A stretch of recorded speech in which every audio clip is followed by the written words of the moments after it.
Voor alweer de blommen en de flessen voor Jelmer Slager. Hij speelde zijn 150ste wedstrijd voor de boys en verliet onder het eind van het seizoen de club Liekersbroer Reinder. Winnen wie je must voor de Harkieten om los te komen uit de onderrijn. Johnson Bakuna. En dan krijgt Harvey Bishop de bal. Prachtige beweging en dan de vrije kans, maar hij zit oer.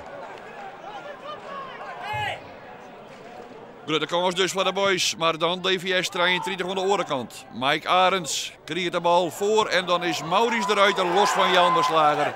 En staat het samen in 1-0 voor DVS 33. Nog eens Maurice de Ruiter, vrije kans en dan is keeper Jacob de Vries kanslees. Vrije trap dan voor Jelmer Slager.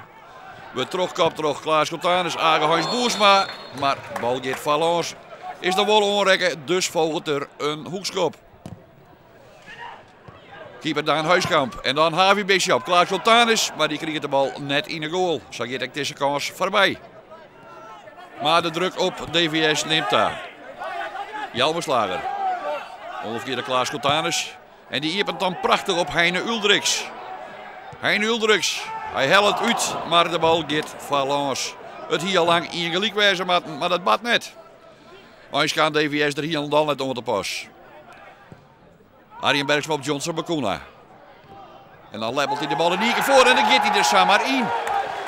Ja, laten we zeggen dat het zo bedoeld weer. Misschien een hele facet, maar de bal gaat alle van Basten in één keer in de goal. En zo maakt het Johnson Bakuna de leaguemaker.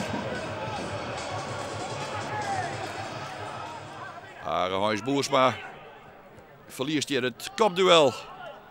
En dan loopt het hier bij de boys. Is het geen boetenspul, nevens de assistent skiersvelder. En dan maakt de man van de eerste goal Maurice de Ruiter terug in. In Stefan Zelste shit loopt de bal dan breed. En dan zit Reinder Slager er goed tussen. Harvey Bishop, Heine Ulriks op het randje van boetenspul. En dan mat er het armuitje. Maar hij schoot echt de bal niet aan de goal. En zo is het bij de T dan nog altijd ingelijk. De aftrap voor de tweede helft. Robin Huisman de Jong maakt een hele goede paas op Harvey Bishop. Die kan de bal dan binnenhouden. Eindelijk Ulriks die kap terug en dan staat Agenhuis Boersma bij de tweede peel. En komen de boys van de aftrap op 2-1. Prima binnenhouden daar terug. Harvey Bishop, terugkoppen van Uldriks en dan is het Agenhuis Boersma. De verzinnen vastsprong van de Harkemasse boys. En het is een bevrijding, deze tweede goal. 3 minuten later. De kans daar voor Johnson Bakuna. Agenhuis Boersma en Uldriks die winnen vrij, maar hij besluit om hetzelfde te doen. Dat gaat dan correct mis. Maar op een einde de Harkemasse boys. Johnson Bakuna en dan wordt hij ontikken. Terug Edmund Mijnheer en skiersvelder Peter Hut kennen dus als een Pingelian.